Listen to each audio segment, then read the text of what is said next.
అపారమైన ప్రేమ కలిగిన మా పరలోకపు తండ్రి, మీ మహిమగల నామానికి స్తోత్రాలు. మీరు మా రోగాలను స్వస్థపరిచే యెహోవా రాఫా అని విశ్వసిస్తూ మీ సన్నిధికి వస్తున్నాను.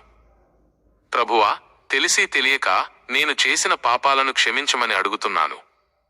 స్వస్థతకు అడ్డుగా ఉన్న ప్రతి అపరాధ భావాన్ని తొలగించండి. పాపక్షమాపణ ద్వారా ముందుగా నా ఆత్మకు స్వస్థతను దయచేయండి.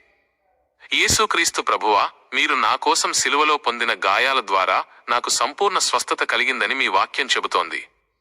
ఆయన పొందిన గాయముల చేత మీరు స్వస్థత నొందితిరి. ఆ వాక్యాన్ని విశ్వాసంతో బట్టి పట్టుకుంటున్నాను. నా శరీరంలో ఉన్న ప్రతి బలహీనతను, రోగాన్ని, నొప్పిని యేసు నామములో ఖండిస్తున్నాను. మీ స్వస్థత శక్తిని నా శరీరంలోని ప్రతి కణానికి, కండరానికి, అవయవానికి పంపమని ప్రార్థిస్తున్నాను. ప్రత్యేకంగా మీ స్వస్థపరచు హస్తాలతో తాకండి. శరీరంలో ఉన్న అసాధారణ పెరుగుదలను లేదా వ్యాధిని యేసు నామంలో తొలగించండి. శస్త్రచికిత్స చేయించుకున్నట్లయితే ఆ గాయాలు త్వరగా మానిపోయేలా చేయండి. వైద్యులకు జ్ఞానాన్ని, మందులకు స్వస్థత శక్తిని దయచేయండి. నా మనస్సుకు, భావోద్వేగాలకు స్వస్థత దయచేయండి.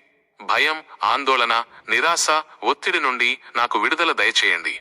మీ పరిపూర్ణమైన శాంతిని నా హృదయంలో నింపండి.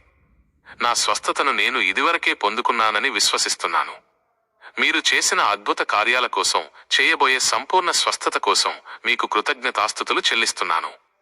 నిన్ను స్వస్థపరచు యెహోవాను నేనే అని సెలవిచ్చిన నా దేవా, మీ శక్తి ద్వారా సంపూర్ణ స్వస్థతను పొందుకుని మీకు సాక్షిగా జీవించడానికి నాకు సహాయం చేయమని యేసుక్రీస్తు శక్తివంతమైన నామమున ప్రార్థిస్తున్నాను. ఆమేన్.